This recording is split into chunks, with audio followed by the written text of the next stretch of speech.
Quando eu fui, eu pontuei no GPS aquele marco que tem, né? Tem um local Rocha lá que tem bandeiras, assim. as bandeiras, e mirei para lá, né? Mas não tem estradas, né? E até bom ou ruim, né? Tem alguns trilhos, né? E volta e meia esses trilhos se cruzam. Então, se Ah, você não tiver ligado no que está fazendo e pegar o trilho errado, você pode ir para qualquer outra direção. Claro que com o GPS fica fácil de sair, né? Mas tem relatos de pessoas que tiveram dificuldade de sair lá de dentro.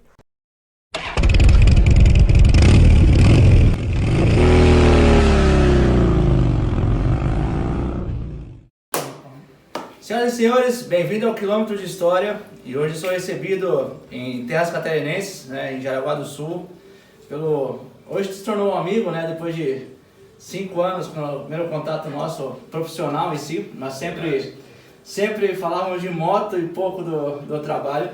Mas sou recebido aqui na residência do Piloneto, um grande motociclista, um grande viajante, que hoje vai contar algumas historinhas de onde passou. Piloneto, tu é natural daqui mesmo, Santa Catarina? Tu é paranaense? Tu é da onde? Por acaso sou paranaense. Paranaense, Paranaense né? mesmo. Bruno, bem-vindo a Jaraguá do Sul, bem-vindo à minha casa. Uma satisfação te receber. Como disseste, né, ali por 2017, 2018, em algum momento da história nos tornamos amigos. E a paixão pela motocicleta, gostar de viajar, foi o que nos tornou. E para aqueles que não sabem, o fazedor de chuva, eu me tornei fazedor de chuva por tua influência, né? Então, tens responsabilidade. Conheci Santa Catarina influenciado por ti em 2019, né? 2019 eu conheci o estado todo. Então, uma satisfação em poder contribuir com alguma informação, né, para quem E tu veio pra cá cedo? Tu morou no Paraná há quanto tempo? Então, eu vim para Santa Catarina em 94. Então faz um bom tempo, vim para tentar uma vida melhor em Santa Catarina. Já para Jaraguá? Não, vim para Joinville. Vim primeiro para Joinville, mas fiquei 3, 4 meses em Joinville, já vim para a vida profissional na Polícia Militar em 94 e de lá para cá, entre idas e vindas, estou sempre em Jaraguá do Sul, que é a cidade que me acolheu e que eu gosto muito. Já veio de motoca? Quando começou a paixão pela moto? Não. Nessa época não tinha, né? Não tinha história de moto na minha vida, mas ela já começou nessa época, né? 94 para 95, Jaraguá do Sul tinha um encontro de motos que era muito famoso. Na época era muito referência esses encontros de moto. Hoje em dia parece que diminuiu bastante, mas era o Moto Giro. E se eu não me engano foi em 95 que eu, pela atividade na Polícia Militar, Fui trabalhar no Moto Giro. Eu lembro que eu estava na recepção de motociclistas e aí eu me deparei com essas máquinas e lembro que naquela época já surgiu o sonho de um dia ter uma moto daquelas que eu estava vendo naquela situação, né? E na verdade, por acaso, em 95 mesmo, 95, 96, acabei comprando uma RD 135. Comprei para meio de transporte, não comprei pensando na moto. Mas acabou que com ela surgiu aí a vontade de rodar, cheguei a rodar com ela também. Então foi ali por 96 que eu iniciei realmente a minha vida com a A motocicleta. RD é aquela 2 tempos, né? A RD era 2 tempos, mas ela já tinha, o óleo não era, não sei se era separado, sei que não era aquela parafernália toda do cheiro do óleo. Era uma RD 95, preta. Mas eu realmente comprei como meio de transporte, meio de locomoção. Mas com ela eu tenho algumas lembranças dela. Acabei indo para Penha, acho que talvez a cidade mais distante. Penha não, Bombinhas, sempre confundo essas duas cidades. Fui para Bombinhas com ela, conheci ali Mariscal, toda aquela região, conheci com essa moto. Mas é claro, nós estamos falando de distâncias perto do que percorreu depois disso, são pequenas, né? Sim. Ali foi o início, né? E depois eu tive uma segmentação, acabei vendendo a moto, comprando carro, fiquei sem moto um tempinho. Hoje Bombinhas, um exemplo, nós estamos em Jaraguá do Sul, 20 km em linha reta no 280, pega a 101, dupla, 94, 95, 96, como que era chegar até lá? Era esse meio que perfil igual tem hoje ou era simples, a 101, como que era? Não, era bem diferente, né? A BR-101, nesse trecho, ela foi duplicada aí pelos anos 2000, eu acredito. Eu peguei a parte boa, então. Não me recordo da... Eu sei que de certeza nessa Aham. época ela era pista simples, tanto que eu acabei vendendo a moto, comprando o carro, porque era muito perigoso lá no trecho de Florianópolis, Jaraguá do Sul, pela 101. E, olha, eu vou dizer assim, né? Para quem era inexperiente, 19, 20 anos de idade, era um pouco de saga sair, mas eu saí de boa, né? Sim. Devo ter pegado um sábado inteiro, fui até Bombinhas, voltei, fui tirando foto, parei em Itapema, parei em Porto Belo, bem tranquilo. Depois disso, veio outras motos, outras... Então, aí eu fiquei um tempo sem moto, pela atividade profissional, dedicação à carreira, etc. E em 2001 eu fui atrás eu queria comprar uma CB500, mas meu orçamento não conseguiu alcançar a CB500, eu olhei para a Falcon e achei a moto interessante, uma Falcon prata. Em 2001 eu acabei comprando então essa Falcon e dali eu não saí mais da Big Trail, né? Eu queria ter ido para a CB500, que era um pouco mais para esportividade. Sim. Não sei se bom ou ruim, mas acabei me dando bem com a Falcon. Embora eu tinha uma dificuldade, tenho até hoje essa dificuldade, né? Porque a Falcon é alta. Tive que rebaixar as bengalas dela, ainda assim derrubei ela várias vezes. Porque eu sou baixinho, tenho 1,67 m de altura, né? Mas a Falcon aí eu já comprei realmente pensando em viajar. Aí a Falcon eu fiz ali 2002, por aí 2003, não vou lembrar as datas, mas eu fiz uma viagem com ela, que foi uma viagem, eu digo assim, foi um teste para ver se tanto a minha bunda aguentava o tranco, sentado em cima de uma moto, quanto se meu orçamento também suportava, e tem muita gente que às vezes fica pensando no orçamento, então é bom ter essa informação. E então fui calculando milimetricamente, pedágio, coxinha que eu comia na estrada, o combustível, o hotel. Fui até Brasília, fui até Cuiabá, fui a Bonito, Goiânia, fiz um triângulo curto no Brasil. Fui até o Rio Grande do Sul também, a região ali de próximo de Erechim ali, e voltei para cá. Não lembro quantos quilômetros que deu. Mas uma viagem só? Uma viagem só. Foi uns 10, 15 dias, foi umas férias, 20 dias, não sei ao certo. Fui parando também nos parentes pelo caminho, né? E dali eu decidi que essa vida era uma vida boa, de viajar, de relaxar. Eu diria assim, recarregar as energias para um ano de trabalho, mais ou menos isso. E tu faz até hoje essa marcação, por exemplo, é claro que tu falou da parte orçamentária, mas tu faz até hoje, daqui a pouco, anotações de onde passou, diário de bordo, ou quanto, não o gasto, mas a quilometragem, a média, tu faz algum tipo de controle ainda ou não? Não. Hoje em dia, até a Patrícia, minha esposa, ela, em 2016, quando ela começou a viajar comigo, ela criou um blog, então ela alimenta algumas informações. Então, quem está nos assistindo, se quiser informação de tudo que a gente vai contar, está lá no blog dela. Qual que é o blog? Por aí em duas rodas.blogspot.com. Então tem essas informações, mas eu fiz nessa primeira para ter um controle.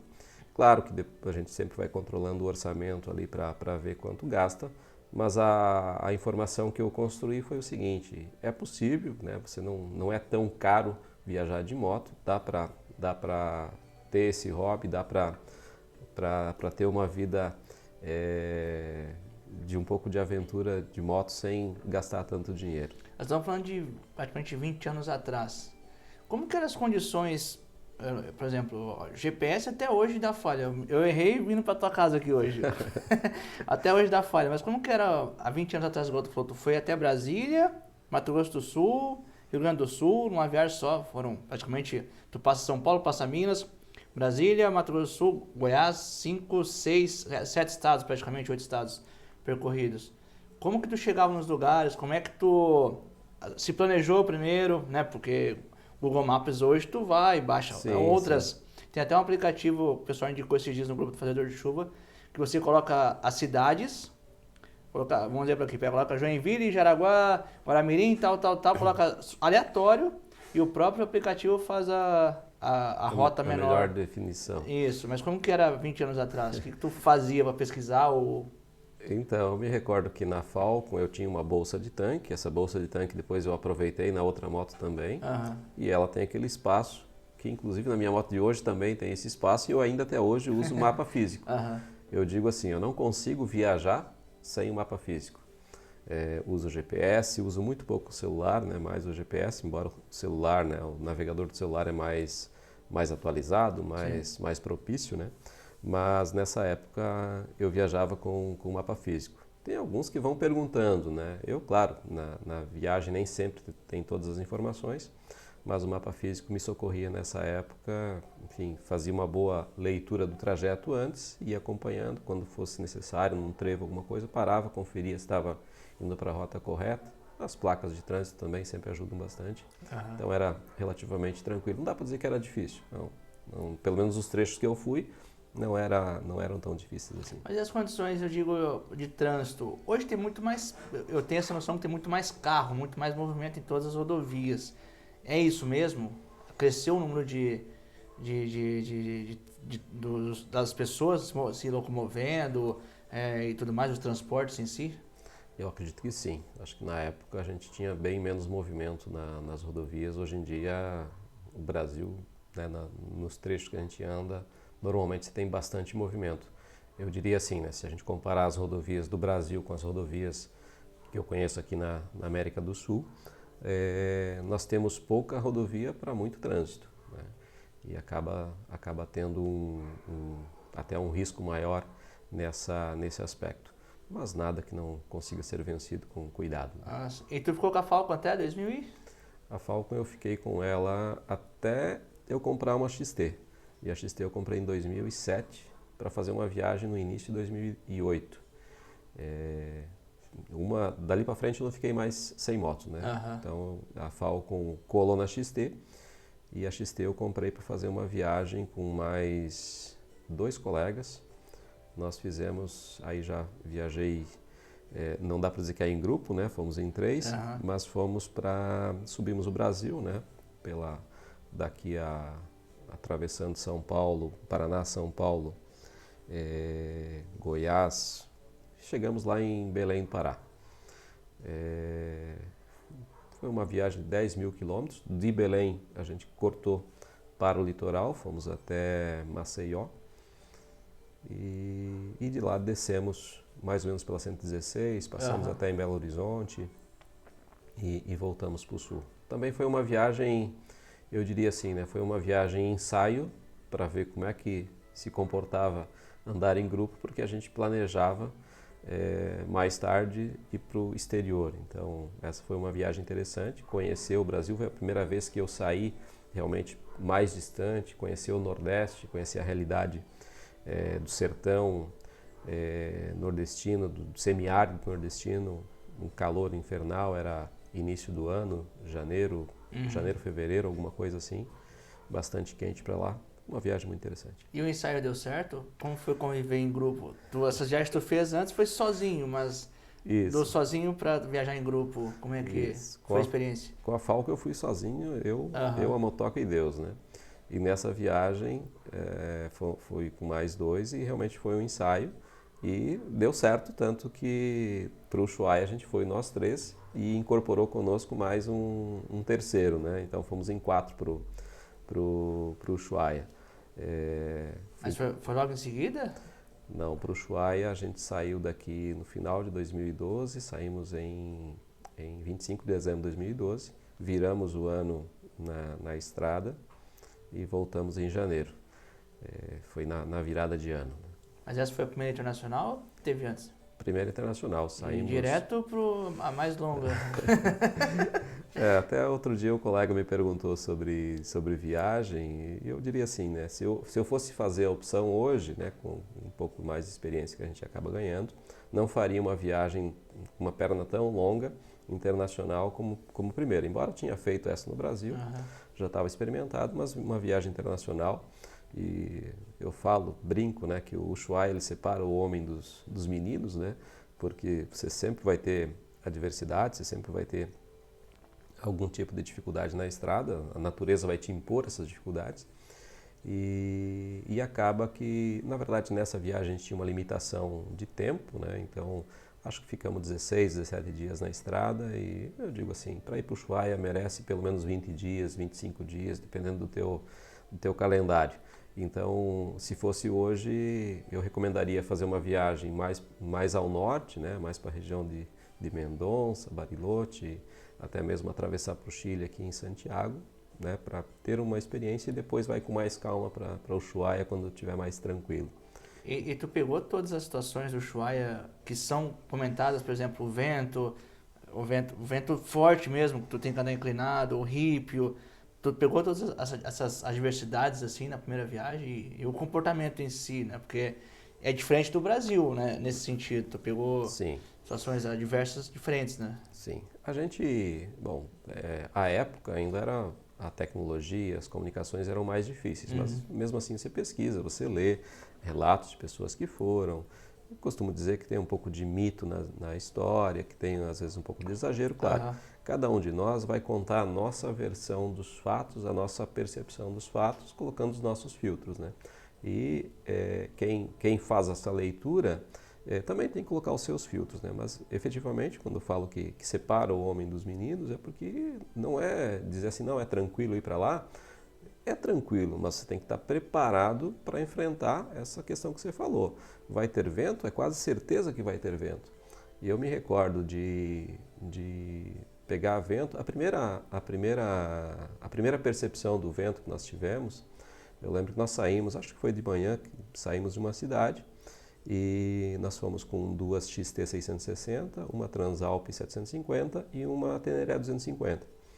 E o colega que estava na Teneré 250, o Marcos, ele tinha incorporado conosco, então a gente não conhecia ele muito bem, os outros dois conheciam, mas não conhecia na estrada. E eu lembro de eu estar na retaguarda dele e a moto dele não passar de 80 por hora. E aquele vento, né, soprando, às vezes de um lado, de outro. É engraçado que ele nunca te sopra de costas, né, nunca te leva para frente. E aí mais adiante eu parei e eu imaginei que ele estava com alguma insegurança de conduzir a moto e perguntei para ele. Ele disse, não, aqui eu estou com o cabo enrolado aqui, a moto não anda mais do que isso, né? Enfim, bagagem, etc. Sim. Bagagem é um capítulo à parte. Então foi a primeira percepção do vento. E aí a gente foi... Aquela situação de você ir dormir, imaginando que amanhã o dia vai estar bom, e continuar o vento pior e pior, sei lá, 5, 6 dias de vento, tanto para ir quanto para voltar. Mas assim, é algo que oferece perigo, tem relatos de acidentes, de pessoas que são jogadas para fora da estrada. Eu lembro de, em algum momento, ao cruzar por um caminhão, eu ter dificuldade de controlar a moto, porque quando o caminhão passa, ele corta o vento e você efetivamente anda com a moto inclinada, né? Alguns falam que o pneu come só de um lado. Assim. O meu não foi, não foi para tanto, mas que causa um impacto. Então, se você não estiver preparado para esse momento, você pode se envolver em acidente, pode até sair da estrada, como saímos. Acho que todo mundo ali derrubou a moto em algum momento, influenciado pelo vento, mas assim, parando, fazendo alguma manobra e aí acabou derrubando. Mas lembro também da sensação de estar andando no rípio e a impressão que dava é que a moto ia sair de baixo, porque no rípio você perde um pouco a aderência e aquele vento forte parece que vai tirar a moto de baixo. Mas graças a Deus não aconteceu. Então, mas tem tudo isso. E essas adversidades, o próprio rípio, né, por si só, ele já é um desafio à parte, mas tirando o momento que tem vento, né, que você tem mais dificuldade, ou de repente um movimento de veículos que não é tão grande para lá, mas você vence com tranquilidade, né? Você tem que respeitar, tem que observar curvas, observar velocidade, mas vai embora. Tu foi quantas vezes para lá? Para o Ushuaia uma vez só. Uma vez só? Só uma vez. Nós fomos em janeiro, é um período relativamente tranquilo, né? Porque, enfim, na verdade lá no sul está um pouco frio ainda, pegamos tempo chuvoso e também com frio, né?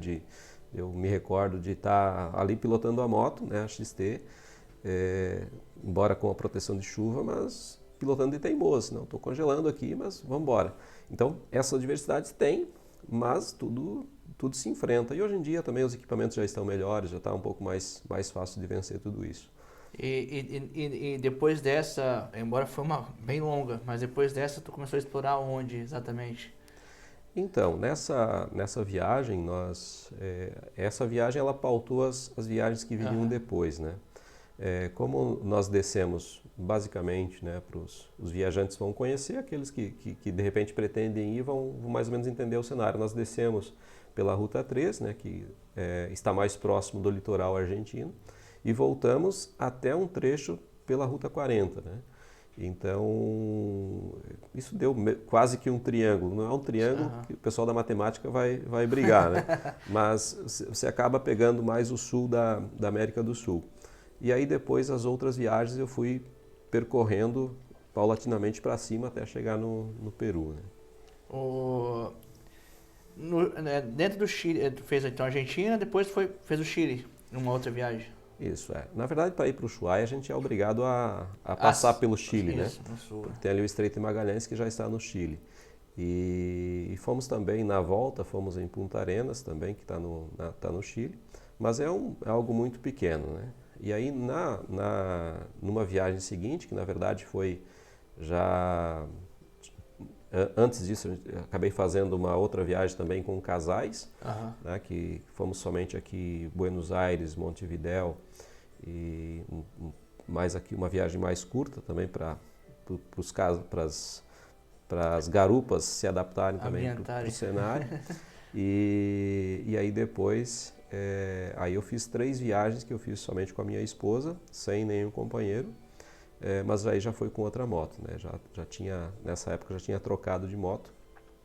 Aí já fui com uma 1200, com um pouco mais de conforto, com um pouco mais de segurança, para fazer essas viagens. Aí a gente está falando desde dali de Puerto Montt, Bariloche, até Santiago, até Copiapó, na verdade foi a primeira viagem que eu fiz com a minha esposa, que a gente passou a Cordilheira dos Andes em 7 locais, né? Em 7 pontos a gente cruzou a cordilheira, ou seja, ficou indo da Argentina para o Chile, do Chile para a Argentina e percorrendo esse cenário. Os passos, né? Isso, os passos. Passamos, vamos ver se eu lembro aqui todos os passos, né? O Samoré, não lembro qual que é o nome completo, Samoré que fica ali, quem sai de Bariloche, Vila Angostura e vai para o vulcão Osorno, que fica lá no lado do Chile.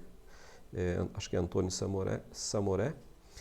Depois, eu vou errar a ordem dos passos, né? Mas subindo tem o passo, não vou lembrar o nome do passo, Pircas Negras, Libertadores. Jama. Não, Jama fica aqui no norte, né? Eu esqueci o nome do passo, daqui a pouco eu lembro dele e eu falo. Mas chegando até aqui na região de Copiapó, que tem o Pircas Negras, o Passo Água Negra, todos esses a gente fez, Libertadores. E outro que o nome tá difícil, mas tem mais dois passos no meio do caminho que a gente fez. E qual deles era mais bonito, assim, mais atraente nesse sentido? Olha, é uma briga, tá? É uma briga porque... porque se a gente for formar o conceito de qual passo mais bonito, é algo complicado. Se eu tivesse que escolher, talvez o Água Negra é o mais interessante. Eu sou ruim com números, né? Mas a gente está falando aí de 4.400 metros de altitude, então passamos lá mesmo sendo no verão, você ainda passa pela neve, então é bem interessante. Embora no dia que nós passamos estava bastante frio, bastante vento e quase não parei lá em cima. Parei, não tirei nem capacete da cabeça, umas fotos rápidas e seguimos em frente. Mas é um dos mais bonitos. Mas não dá para desprezar, né? Mais adiante, tu falou antes do Passo Jama, que também é muito bonito. Enfim, Pircas Negras também é muito bonito. Um passo bem longo, você pega bastante trecho de chão. É bem interessante. Tu citou, por exemplo, viagens em grupo, sozinho, em grupo. O que mudou no teu planejamento, além da experiência? Mas o que mudou? Andar com garupa, andar sozinho, questão de malas. Eu sozinho viajo com a mochila. Se eu vou com meu cachorro, eu tenho que carregar 3. Com mulher, acho que vai mais.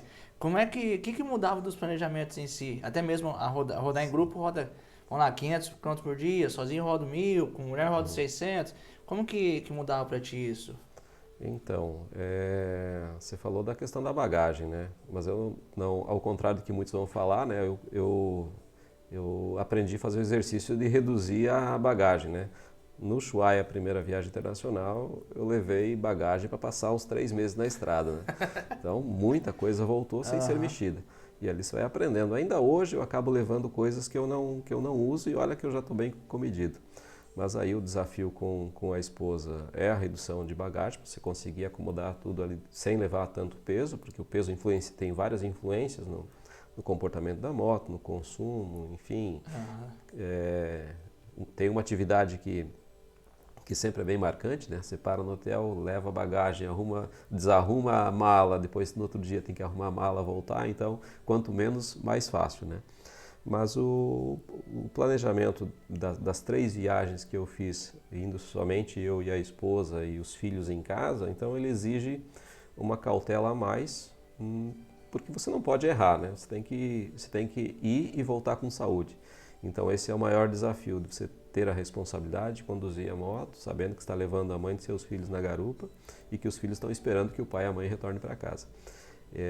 Alguns até podem achar que é um pouco de responsabilidade, mas isso foi tudo muito meticulosamente calculado, por onde vamos passar, qual que é o trajeto. Embora às vezes eu olho para trás e falo assim, não acredito que eu passei por aquele lugar e graças a Deus deu tudo certo. Mas tinha um bom equipamento na mão, tinha um bom planejamento, né, o cuidado com as rotas, seguro, enfim, tudo isso trabalhado para que a gente conseguisse vencer. Então você tem que realmente calcular bem, ver os locais que você quer visitar também para não ficar emperrado no caminho e graças a Deus deu tudo certo. E nós conversamos há pouco sobre a tua profissão, né? Tu sendo policial militar desde 94. São 27 anos. 27 anos, para 28. Tu começou na moto sendo policial, né? Hoje tu acha que tu pode olhar para trás e falar, como tu falou agora, poxa, eu passei lá, hoje eu não passaria, ou passaria diferente. Mas que tipo de abordagens tu leva como profissão para a vida pessoal, eu digo mais na parte de motociclismo? Sobre, às vezes, passagens, sobre onde dormir. O que tu leva no aspecto de segurança pessoal, mas como um profissional da área? Então, a gente acaba saindo, né, para viajar e o polícia não sai de ti, né? Você sempre está, ao contrário do que muitos pensam, a gente acaba não viajando armado, né, embora de repente até conseguiria, mas não, para o exterior mesmo não é conveniente que você vá. E passado esse tempo todo, eu diria assim, não é conveniente que se vá e não é necessário, né? Confesso que a maioria das vezes eu me senti mais seguro rodando fora do Brasil do que aqui. Claro que muitas vezes a gente aqui no Brasil acaba sendo contaminado por algumas informações que dizem que a segurança pública é pior do que na verdade é. E talvez por você não ter tanta informação lá de fora, e às vezes quando você tem também é um pouco distorcido, acaba não sendo tão perigoso. Então, sim, rodei nas capitais aqui, Montevidéu, Buenos Aires e até mesmo em alguns locais em periferia, Santiago, até mesmo em La Paz, na Bolívia, sem nenhuma dificuldade, em nenhum momento eu achei que aconteceria alguma coisa comigo sob a ótica da segurança, de ser roubado, etc. É claro que eu, como policial, eu já me certifico de alguns cuidados para que eu não esteja exposto. Né? Por exemplo, que rota que eu vou fazer, que horário que eu vou fazer essa rota, onde é que eu vou estar passando. Então, esses cuidados, para mim, fazem parte, da minha natureza isso, e me auxilia de alguma forma. Mas, no mais, eu acho que é extremamente seguro rodar lá fora. Acho que, inclusive, é extremamente seguro rodar no Brasil. São casos pontuais de problemas de segurança que nós temos no Brasil, né? Aquelas situações conhecidas de roubo de moto em São Paulo, né? que é fato isso, né? Tem várias divulgações a respeito disso. Então, ali quando eu sempre passo com alguma cautela a mais. No Rio de Janeiro eu passei com um pouco de receio ano passado, mas também foi tudo bem, escolhi o horário para passar, bem tranquilo. De modo geral, interior do Brasil tranquilo, e assim como no interior dos demais países aqui, Paraguai, Bolívia, Chile, Uruguai e Argentina, onde eu passei. E é interessante tu falar dos países. O que tu viu de bonito, assim, de que tu planejou e realmente te fez satisfeito, por exemplo, na Bolívia, no Peru, que são países... O Peru ainda, vamos lá, tem o seu conhecimento do Machu Picchu, tem a Montanha das Sete Cores, tem alguns atrativos. A Bolívia, que eu me remeto agora, é a Carretera da Morte. Mas o que tem de diferente que tu planejou e Atacama, por exemplo, e que é realmente fantástico, que valeu a pena ter passado? Olha, Eu costumo fazer uma fala que você vai na viagem, você tira um monte de foto, mas as fotos não revelam 5% do que é uma viagem, né? Então, por mais que você ouça falar do Salar do Uyuni, do deserto Atacama, do geyser, de toda essa... quando tu chega lá, tu sente que é diferente. Na Argentina, eu costumo falar que a cada curva as rochas são diferentes, o cenário é diferente na Argentina. O Chile é um negócio interessante, porque ao sul você encontra vegetação, ao norte é deserto. A Bolívia, talvez o altiplano, é muito interessante, a cultura boliviana, aquelas pessoas com aquelas vestimentas típicas que de repente a gente sai daqui imaginando que aquilo é um caso pontual, mas quando você vai lá para o terreno, você vê que... O estranho é você.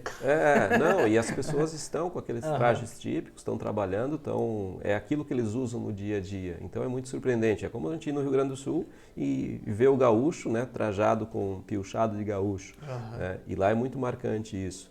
A questão do uso da coca, né, para suportar a altitude.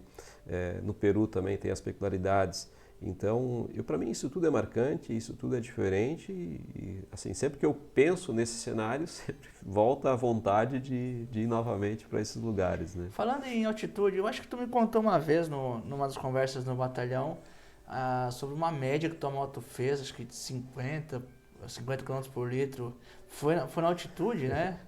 Não, isso acho que foi uma brincadeira que eu fiz, né? Da média, eu tirei uma foto do painel que eu estava na descida. E nesse dia eu peguei vento atrás, né? Vento atrás. Mas talvez eu tenha até comentado contigo da altitude. Na Bolívia eu me recordo que talvez por a gente andar numa velocidade mais moderada, eu nunca exagero na velocidade, mas você de repente se baixa aí para 80, 90 por hora, está curtindo no altiplano e a impressão que eu tive é que realmente a moto rendia mais. E até inclusive ouvindo uma entrevista tua, o colega que era mecânico, acho que foi a última que foi ao ar, ele mencionou que a gasolina de melhor qualidade, ela causa um piripaque no motor e eu senti isso na minha moto. Então pode ser que essa gasolina da Bolívia, né, que aparentemente é pura, né, ela fez um rendimento maior na moto. Mas isso também, eu acredito que seja, porque você reduz um pouco a velocidade, se aprecia mais a paisagem, né? Falando ali do trecho entre Oruro e Potosí, Oruro e Uyuni, né? A parte alta, retas, tal, sem muita serra, sem muito uso de freio. Então eu lembro que ela rendeu. Não sei se foi isso que eu comentei contigo, mas eu lembro que numa ocasião eu fiz uma brincadeira que eu zerei o odômetro da moto e aí a média dela deu lá em cima, não lembro quanto foi. E aí eu tirei uma foto para brincar, falei, minha moto tá econômica pra caramba aqui, tá? Mas era na descida e com vento, né? Acho que foi até vindo do Chile de Santiago para Mendonça, tem uma parte de descida e tinha vento a favor. E uma das postagens que eu vi tua também foi acho que foi num deserto, cemitério de trem. Foi no Chile também, Argentina? Não, isso é o Uyuni. O Uyuni tem o cemitério de trens na Bolívia. Na Bolívia. Na Bolívia, é isso. Quando você vai para a Bolívia, o Uyuni é um local único, né, o maior salar do mundo, né, que no início do ano ele tem uma lâmina d'água. Tu foi nessa época? Não, eu fui para lá em setembro, eu não peguei essa lâmina. Quando eu fui estava seco. Mas é seco, mas é um sal... Sal. Mas é como se fosse o sal de cozinha ou ele é mais grosso? Como que é esse sal que tu pode... E a moto não afunda? Não, é duro. É duro? É duro. É bem compacto.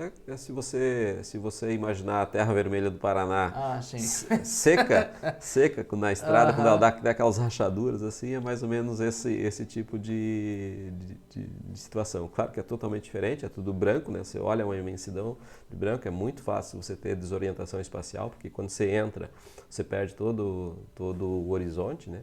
Eu pergunto, não tem uma via preta para você olhar, né? Como que tu se localiza ou que tu anda nele ali? Então, quando eu fui, eu pontuei no GPS aquele marco que tem, né? Tem um local lá que tem assim, as bandeiras e mirei para lá, né? Mas não tem estradas, né? E até bom ou ruim, né? Tem alguns trilhos, né? E volta e meia esses trilhos se cruzam. Então, se você não tiver ligado no que está fazendo e pegar o trilho errado, você pode ir para qualquer outra direção. Claro que com o GPS fica fácil de sair, né? Mas tem relatos de pessoas que tiveram dificuldade de sair lá de dentro. Então eu fui com o GPS, fui mais ou menos reto, passei lá, fiz algumas fotos ali da redondeza e saí. Né? Mas é muito bonito. E a consistência dele, ele, na verdade, o que acontece? Né? A água vem, nivela tudo, vai secando, ele vai criando uma espécie de crosta, os carros vão passando, vão acondicionando essa matéria, mas ela é bem compacta, é extremamente compacta. Em alguns locais, acaba que são retiradas as peças e acaba tendo buraco, né? Então tem que ter um pouco de atenção. É preferível andar pelo trilho, né? Para não sair da rota. E aí, pelo menos que você entrou, você tenta sair, normalmente, para mim deu certo. E nós estamos falando mais ou menos de quantos quilômetros percorrido, por exemplo, de onde tu entrou até as bandeiras e volta? Eu sou muito ruim para guardar números, mas eu imagino que estamos falando de mais de 7, 8 quilômetros, 10 quilômetros para dentro. Posso estar errando feio. É branco assim. para tudo. Você entra e você... Claro, às vezes lá ao longe você enxerga uma silhueta de uma montanha, alguma coisa assim. Né? Você anda, daqui a pouco você tem a visão das bandeiras e você até pensa que está próximo, mas você anda e parece que aquilo nunca chega. É bem interessante. E o planejamento, por exemplo, a tua esposa começou a viajar contigo em? 2016. 16. Mas o planejamento de onde vai é teu ou ela decide alguma coisa? Como que é a viagem do casal em si? Então, via de regra, eu passo para ela, olha, eu quero passar nessas rodovias aqui, você verifique aí o que tem de bonito nas imediações. Né? É claro que quando a gente faz o planejamento, tipo, eu quero ir para São Pedro do Atacama, então aí vamos pesquisar o que tem tudo em São Pedro do Atacama. E a pessoa pode pesquisar o que quiser, quando chegar lá vai descobrir que tem bem mais coisas para fazer. E então ela fica responsável também por buscar essas informações, enfim, verificar às vezes questão de horários, etc. Ela contribui muito para ser produtiva a viagem. Mas vai em tudo? Tu contou uma história uma vez que ela não quis subir o morro contigo? Então, onde que foi isso? Essa história do morro foi acho que foi nesse passo que eu não lembrei o nome aí, e muito bonito, o vulcão Antuco, né? Só olhando no mapa para lembrar o nome do passo agora, né? Eu sei que a gente estava bem no limite da Argentina com o Chile, foi na primeira viagem que nós fizemos, e aí a gente, falando talvez de 100 quilômetros de terreno de chão e tinha mais 200 para o outro lado, calculo que uns 300 quilômetros, e lá no meio do caminho tinha o final, o limite dos países, o alto da cordilheira. E eu olhei para um morro, vi que tinha uma marca de 4x4 que subia e pelo intercomunicador eu falei para ela, eu vou subir esse negócio. Aí ela ficou com medo, disse que não iria subir, parei para analisar bem o cenário, para calcular os riscos, e ela disse, não vou subir. Então tá, então você fique filmando que eu vou produzir uma videocassetada. E aí consegui subir, foi legal, foi uma das experiências bem interessantes. Independente dela não ter ido, né? Respeitei essa situação, mas foi uma experiência interessante porque lá do alto eu conseguia ver o vulcão Antuco, que é um expoente nessa região do Chile, mas a sensação de você estar quase no topo do mundo, assim, né? Eu lembro que era um pavimento de pedras soltas, que não conseguia explicação de como que aquelas pedras se quebraram daquele formato. Enfim, é uma coisa única. A emoção lá de cima foi inigualável, né? Subiu e desceu tranquilo, não teve de cacetada? Eu diria que tranquilo não foi o termo, né? Eu lembro que eu utilizei os modos da moto ali de enduro, né? Porque eu não tenho habilidade fora de estrada, era pedra solta, o controle de tração ia acionando e tal, na subida, enfim, acelerando, e vamos ver, no máximo se cair, vamos esperar que não saia rolando, né? Que só caia aqui e vamos ver o que acontece. E na descida eu lembro que para manobrar lá em cima eu tive bastante dificuldade, porque você já está sob o efeito da altitude, você fica mais leso, fica mais devagar. E tive um pouco de dificuldade de sair, mas não caí, consegui descer, aí no freio o motor descendo, foi tudo bem. E nós falamos bastante fora, longe e tal. E aí em 2019, tu escuta um maluco lá no teu batalhão e fala, tá aí, vou conhecer o quintal de casa. Como foi a experiência dentro de um estado, eu não sei se tu já tinha essa vivência de viajar pela tua profissão daqui a pouco, ou se só conhecia o litoral por férias, alguma coisa nesse sentido, Mas como foi passar em cidadezinhas que tu não conhecia ou lugares que tu não imaginava que tinha dentro do estado? Até porque Santa Catarina, falando de serras de motociclismo, tem as mais famosas, teoricamente. Rio do Rastro, a Corvo Branco, né? A própria Dona Francisca aqui do lado, né? Eu passei por elas, só que eu não fiz a Grão-Pará, né? Eu fui por Urubici e voltei pelo mesmo caminho. Mas como que é tu passar por lugares que fogem um pouco desse destino comum dos motociclistas? Como foi pra ti? Até tu gosta um pouquinho de off-road, né? Tu fez algumas aventuras assim por terra, mas como que foi viajar pelo... Então, a tua influência ali na verdade foi provocativa, né? Porque eu tinha feito essas 3 viagens fora e aí eu não tinha perspectiva de fazer outra viagem para o exterior, não, enfim, por algumas questões. E aí quando veio essa tua provocação, eu falei, olha que interessante, né? A gente acaba viajando por aí, até mesmo no Brasil, e realmente não conhece o quintal de casa, né? Porque eu costumo dizer, né? Você sai daqui para ir para a Argentina, você pega 470, no meu caso pega 470, e vai embora, e tem várias cidades ao longo do caminho que você não para, você não entra, você passa pela rodovia. E foi uma experiência bem interessante, porque eu tinha curiosidade de conhecer o estado, conhecia um pouco pela vivência profissional e até mesmo pelas viagens de moto que já tinha feito, né, nos lugares mais conhecidos do estado, né, as serras, Rocinha, Rio do Rastro, Corvo Branco, enfim, aqui a Dona Francisca, que muita gente não comenta dela, conhecia todas, né? Mas mesmo assim eu achei bem interessante e eu tinha muita curiosidade de conhecer os municípios também. Então foi uma experiência muito boa de realmente ir atrás, né, das prefeituras em cada município, fazer a foto na frente da prefeitura. Aí eu incorporei também como militar, eu fui conhecer também os quartéis da Polícia Militar em cada uma dessas cidades. E foi uma experiência única, né? Conhecer o nosso estado, ver, defendendo aqui o nosso estado, né? Puxando a brasa para nós, né? O nosso estado é muito rico, cidades muito bem organizadas, é um estado bem cuidado, né? Claro que tem as suas questões ainda a serem melhoradas, mas é um estado muito bom, vale muito a pena. E aí, tanto que depois disso, nessa questão aí de fazer chuva, também me surgiu de fazer os outros modelos, os outros desafios do fazedor de chuva, né? Conhecer as rodovias, conhecer as capitais, os pontos cardeais também, né? Tudo isso está no plano futuro. Aí. Até, por exemplo, falando de lugares que não são conhecidos, né? Mas se eu não me engano, acho que é Leoberto Leal. Eu vim ali por Vidal Ramos, Presidente Nereu, acho que alguma coisa assim. É meio de estado, então de 295 municípios eu vou acabar esquecendo, mas eu acho que é Leoberto Leal, tu desce uma serrinha e tu vai contornando, tu vê a cidade lá embaixo assim, tu vê uns cotovelos assim, e tu imagina o contrário, né? Tu imagina, putz, ter que subir isso daqui depois. Tomara que não pegue um caminhão, senão eu tô... É uma serrinha bem íngreme assim.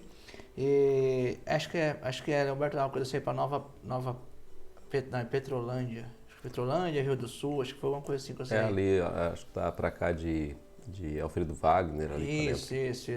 Então, assim, é uma cidade que eu não passaria normalmente. Né? Até eu saí, a rota que eu fiz, eu entrei e saí pela mesma até ela saía acho que pela 470. Não, ela saía para 282. Eu fiz para 470. Foi isso. Ela tinha continuação depois. Mas eu fiz e voltei pelo mesmo caminho. E são cidades que eu não passaria nesse sentido. Então, entre Presidente Nereu e Vidal Ramos, eu peguei terra. Até tem no final ali tem foram 23 quilômetros. Tem uma fábrica chamada Votorantim. É isso, próximo entre Vidal Ramos e Presidente Nereu, eu sei que tem ali. E aí fica liso, porque fica aquele cimento, não sei se cimento, pedra, o que aconteceu ali, mas fica um pó fino por cima, a moto dançando. Então, assim, são experiências que tu vai passando e que o fazedor de chuva provoca isso, né? Eu conheci o Paraná, depois vim fazer Santa Catarina, estou fazendo o Rio Grande do Sul também para conhecer o Sul inteiro nesse sentido. Mas são desafios que um vai puxando o outro, né? Sim, vai. E até tu fazer as postagens, tu citava a cidade inteira, tu mostrava a história dela e tudo mais. Tu acha que tu influenciou muita gente nesse sentido? Mais gente perguntava, ou onde tu ia nos batalhões, o pessoal falava, pô, que maluco, tu andando aí, veio veio aqui vamos lá, uma cidadezinha, Tunápolis, lá na fronteira. Tinha esse questionamento? Na verdade, tanto no Fazedor de Chuva quanto para outras coisas, sempre tem gente que pergunta, né? No Fazedor de Chuva tem militares que estão fazendo também, que viram, chamou a atenção e estão fazendo, num tempo diferente. Eu acabei fazendo bem corrido, fiz durante um ano só, passei todos os municípios. E tem outras pessoas, né? E sempre é muito interessante porque é uma forma diferente de conhecer o estado, enfim, de utilizar da motocicleta. Mas tem sim. E nesse processo de influenciar, na verdade tem, como eu falei, tem Fazedor de Chuva e eu costumo dizer assim, volta e meia tem alguém me perguntando, comentei antes contigo, né? A pessoa, acho que viu o adesivo da minha moto lá, Ruta 40, e veio me perguntar se eu tinha feito a Ruta 40, né? E eu costumo dizer, quando uma pessoa me pergunta sobre moto, alguma coisa, eu não consigo responder somente com sim ou não, né? Aí o que era para ser uma resposta simples virou 1 hora e pouco de conversa e aí acaba influenciando, né? Eu sempre gosto de compartilhar as minhas experiências, gosto de ver as pessoas mais felizes, mais de bem com a vida. Acho que o motociclismo proporciona isso para as pessoas, ter uma qualidade melhor. Então, não sou influenciador, né, mas naquilo que as pessoas tenham curiosidade, que eu consiga auxiliar, eu sempre estou auxiliando. E tu falou da sua esposa que viaja, embora teus filhos ficaram, né? Sim. Mas são apaixonados pela moto também? Puxaram alguma coisa do pai nesse sentido? Ou tá segurando? Não, eu não sei se talvez por conhecer os riscos da moto, né, eu tento entender sempre bem os riscos. Eu não os influencio, né? Não os influencio para a vida da minha profissão, para a polícia militar, também não influencio para a moto, né? Não tem essa inclinação, não. Eles não criaram gosto, pelo menos até o momento, estão bem tranquilos, né, na vida deles. Só a tua esposa mesmo que acompanha? Isso, ela gosta, ela criou gosto pela coisa e me acompanhou em 4 viagens, na verdade, para fora do Brasil. E a última que tu fez agora foi dentro do Brasil? Isso, aí então, ano passado, né, 2020, com pandemia, quando eu consegui observar a conjunção de 2 fatores, né, porque muita gente acaba tendo dificuldade para viajar porque não consegue casar a época certa para viajar e o momento que ele consegue ter folga do trabalho para viajar. Ano passado eu consegui casar bem essa informação e aí fui fazer 2 coisas, né, fui visitar parentes que eu não via há bastante tempo, né, no Mato Grosso, enfim, Paraná aqui, Minas Gerais, Mato Grosso, né, lá do norte, lá perto do Pará, e Pará. E aproveitei para fazer algumas pernas do Fazedor de Chuva também, né? O Bandeirante. Foi o Rodoviário, o Bandeirante e o Cardeal, né? Eu fiz perna em todos eles, né? Basicamente eu subi a BR-153, né? Fui até perto de Marabá, né, que alguns falam que ela termina em Marabá, mas ela termina um pouco antes. E de Marabá ali eu peguei a 230, fui até um trecho, percorri ela acho que uns 100 ou 200 quilômetros de chão, né, até Uruará. A 230 é a Transamazônica. A Transamazônica. E aí eu retornei, né, e fui pela 230 até o litoral, até a Paraíba, né, que é o ponto, o marco inicial dela. E na Paraíba, onde ali vou esquecer o nome da cidade, não sei se você vai lembrar, mas na Paraíba, na mesma cidade, está o final da 230 e está o ponto mais a leste do Brasil. Ponta né? dos Seixas. Isso, Pontal dos Seixas, que faz parte do Cardeal. Dali eu subi até o quilômetro 0 da BR-101 no Rio Grande do Norte e desci a BR-101 até aqui em Santa Catarina. Ah, tu fez 101, tu não desceu para 116? Não, 116 está num outro projeto de subir no futuro. E aí, falando de projeto, qual que é o próximo? Tu vai só até Floripa ou tu vai dar uma voltinha? Então, não, nesse prisma, né, de que viagem é bom, que é uma forma de recarregar as energias, a gente sempre tá buscando uma forma de viajar, né? Projetos tem, né? Aqui no Brasil tem essa questão de concluir o rodoviário Fazedor de Chuva nas 4 rodovias, né, 230, 153, 101 e 116. E também o Bandeirante Fazedor de Chuva, que é todas as capitais do Brasil. E um Cardeal também, né? É um pouco mais desafiador, né? Mas visitar os 4 pontos. 2 deles eu já fui, né? Já fui lá no Chuí e já fui os 2 mais fáceis, né?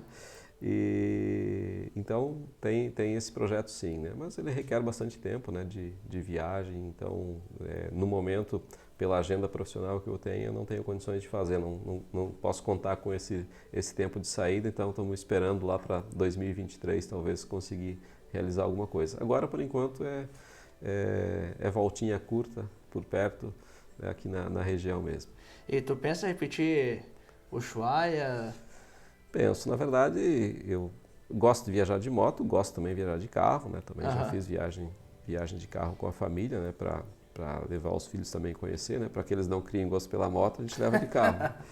E é interessante, de carro você consegue visitar a cordilheira em época mais de frio, né? Fomos para lá em julho, então deu para vivenciar uma outra experiência.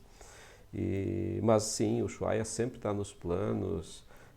E tem outros locais, né? Tem a Carreteira Austral, que eu não conhecia ainda e está nos planos de ir de moto para lá, de moto ou de carro, do jeito que der, mas vamos de moto um dia. O Passo São Francisco, né? Que é o passo que tem um trecho mais longo ali de altitude e ausência de posto de combustível e que é bem interessante. O Passo Sico também mais para cima. Tudo isso está nos planos. E depois para cima ali para o Peru, né? Conheci até Cusco e Machu Picchu, mas não fui para o outro lado da cordilheira, então também faz parte dos planos subir até o Equador, ali para cima, etc. Mas não tenho o pensamento, já vai me perguntar se eu quero ir para o Alasca de moto, né? Esse é 880, muitos querem, muitos falam, não faz parte do... Então, não tem diferença nesse sentido. Hoje eu quero ir vou errar na pronúncia, né? Prudhoe Bay, enfim, lá o extremo norte, mas eu confesso que eu não tenho a gana de ir de moto daqui até lá. Talvez até faça, mas há um delay muito forte ali na passagem da América Central que para mim não está compensando pelo aspecto de segurança, de transbordo da motocicleta por via aérea ou fluvial.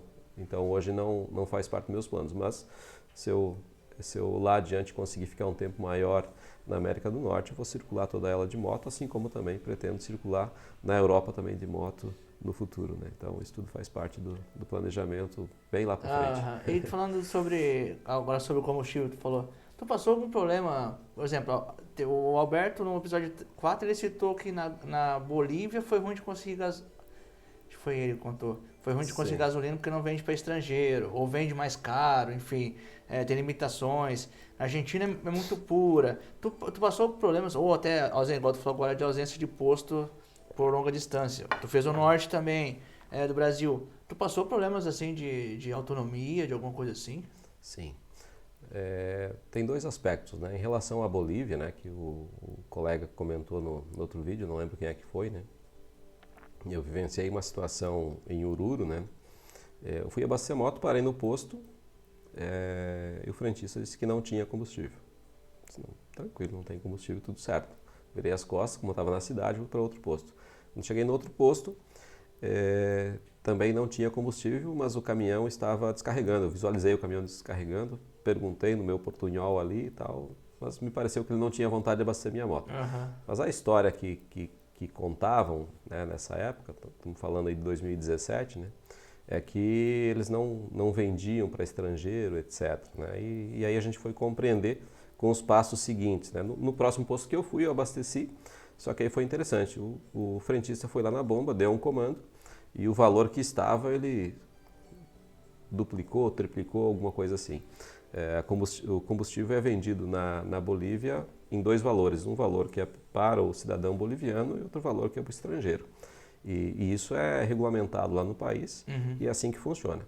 E eu compreendi, na verdade, que alguns que preferem não fazer esse cálculo, como o estrangeiro que está lá é muito pouco, né, não tem tanto, eles preferem nem vender, nem conto com esse consumidor aí. Mas via de regra, não fiquei sem combustível na Bolívia, como falei antes, até a gasolina de boa qualidade, gasolina brasileira a princípio, né, da Petrobras, e dali para frente foi tranquilo, né, mas sempre tem essa questão, né, o preço que você paga é o preço do estrangeiro, que se equivale com o preço mais ou menos aqui do Brasil. E até tem esse mito que na Argentina a gasolina é mais barata. Bom, eu rodei lá algumas vezes e não senti essa diferença.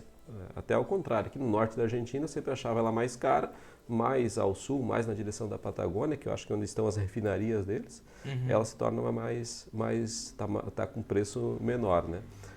Pode ser também a diferença de algum tipo de imposto que eles tenham por lá, né? Como no Brasil também acontece isso. E outro aspecto do combustível é você ficar sem combustível, né? Quando eu fui para Ushuaia em 2012 para 2013, eu acabei, a XT tinha um tanque de 15 litros e meio, alguma coisa assim, levei mais 3 litros de reserva. Mesmo assim, nós ficamos sem combustível. Assim como eu já fiquei sem combustível em outra situação. E todas as vezes que eu fiquei sem combustível, né, uma vez no Maranhão, uma vez em Curitiba, por incrível que pareça. Em Curitiba foi porque era madrugada e o posto vendia somente diesel, né? Não vendia gasolina naquele horário, a bomba de gasolina estava fechada. Aqui no contorno tive que empurrar a moto, a XT, uns 10 quilômetros mais ou menos. E no Maranhão nós chegamos no posto e o caminhão não tinha chegado para entrega, que foi o mesmo problema que nós tivemos na Argentina. Na Argentina a gente estava viajando depois do feriadão de final de ano e naquele período de feriadão os caminhões não fizeram entrega de combustível. Então se passava na cidade, tinha muito movimento de turista e todo mundo enchendo o tanque do carro e acabou o combustível. Então a gente passou numa cidade que não tinha combustível, foi abastecer na outra, não tinha, tivemos que comprar de um cara que tinha lá uns tonéis, né, que acho que reservava para o carro dele, combustível batizado, que a moto rendeu muito pouco, e depois ficamos sem combustível. Teve que um colega aí, juntamos todo o combustível das motos numa só, para conseguir ir numa outra cidade buscar combustível e trazer de volta. Mas depois que o caminhão passou, distribuiu o combustível nos postos, né, da distribuidora, tudo se normalizou e foi tudo bem. É importante que quem está viajando tenha esse olhar eu tenho por regra abastecer no máximo a cada 200 km, né? Mesmo com a moto, uma autonomia de 400 e um pouco mais, ainda assim, nesses locais você tem que considerar que vai ter um posto de combustível, mas que ele não vai ter o combustível para ti. Ou às vezes tu vai chegar no posto e vai ter uma fila quilométrica para abastecer, então tem que ficar muito antenado em relação a esses aspectos, para que você não seja pego de surpresa.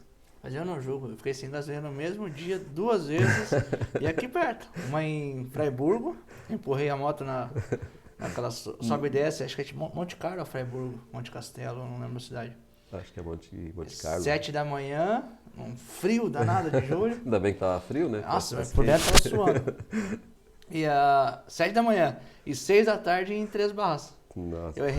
Eu passei por 4 postos, todos fechados.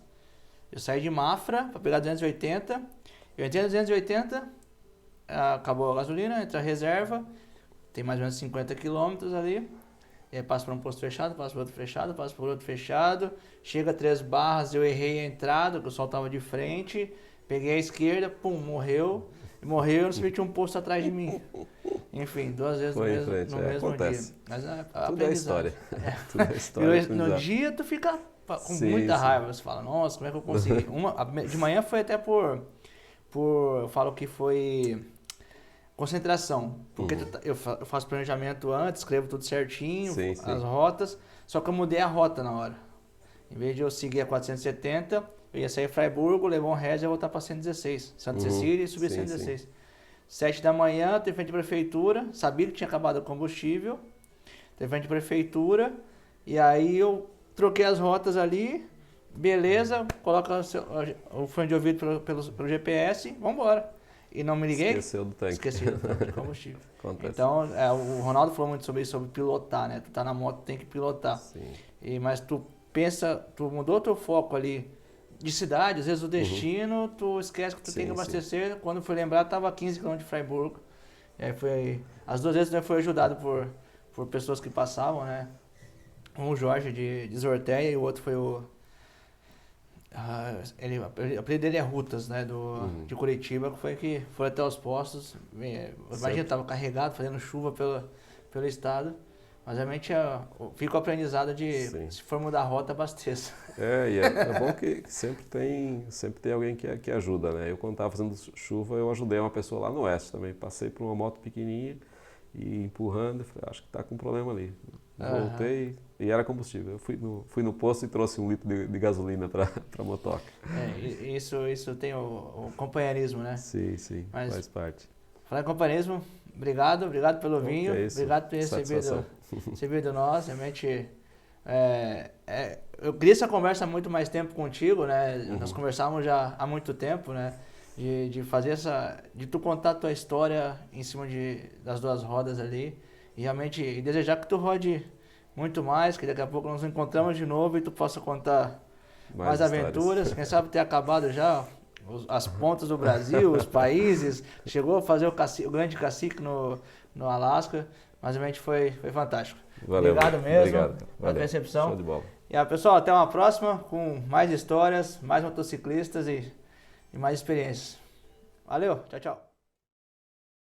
Eu lembro que foi marcante porque eu acho que a gente estava rodando, não sei se era uma segunda ou uma terça-feira, e tinha passado todo o feriadão antes, tipo, emendou Ano Novo. como se fosse Ano Novo numa quinta-feira, né?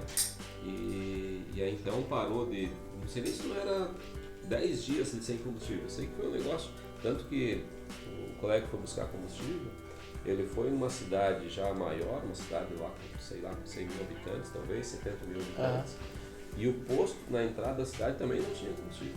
Aí o cara falou, não, tem um posto lá no centro. Aí ele foi lá no centro e lá ele conseguiu achar. E depois quando nós chegamos na cidade, a gente foi também lá abastecer. Aí sei que foi você chegar eu tenho essa foto ainda até hoje, né? Chegar na bomba, como é que é gasolina para eles? No iNafta. No iNafta na bomba. No iNafta. E assim, a gente tinha, no dia anterior, né? Passamos numa cidade, e assim, estamos falando, tu anda 70, 80 quilômetros numa cidade. É uma vila. Estamos falando de... Essa cidade nossa que tem 2 mil habitantes aqui, menos até. Aí tem um posto de combustível, né? O posto se destaca na beira da rodovia. Aí não vai dar. Aí tranquilo, vai ter tudo toda outra cidade. Chegamos naquela cidade, não tinha, daí a gente já ia pernoitar ali. Aí, tem que arrumar combustível aqui, não tem condições, a gente não vai conseguir, a outra tá 100 km para frente, alguma coisa assim. Aí, mas não tem ninguém que vende, sempre tem alguém que vende nesses lugares, né? Tem o cara taxista, acho que é. Pegamos umas ruas lá e chama o cara. O cara tinha os tambor desses tambor azul que tem. Eu sei que acho que ele abriu o tambor, pegou de balde, alguma coisa assim, para ir medindo umas garrafas, colocando na moto. E nessa época, daí você quando tá viajando, você sabe a autonomia da moto. A XT fazia, sei lá, se fazia 19, 20 por litro, talvez 21, não lembro quanto que fazia. Rapaz, acho que a moto fez uns 15, 16 com esse combustível. Aí começamos a rodar, tudo se dá baixando, começa a reduzir a velocidade, E aí chegamos na cidade para abastecer, daí não há nada. Daí, a gente estava com combustível reserva, tudo certinho, tinha abastecido lá. Só que assim, a gente pode colocar o combustível aqui, mas não dá para chegar na próxima cidade. Aí o que fazemos? Então vamos pegar o combustível, vamos colocar na moto mais econômica, vamos tirar toda a bagagem, pegar todos os recipientes que a gente conseguia achar que garrafa PET de combustível, colocar no baú do cara e ele partiu. Eu acho que não sei se ele foi 100 km adiante ou deu uns 100 cacetado. Sei que demorou 2 horas para ir e para voltar. E aí e ainda era o cara mais era o mecânico, até já é falecido, Zamedinho. Ele era o cara mais, assim, se alguém do grupo fosse se perder, esse que era o cara que ia se perder. Mas como, não, ele foi tal, e aí foi, mas foi certinho.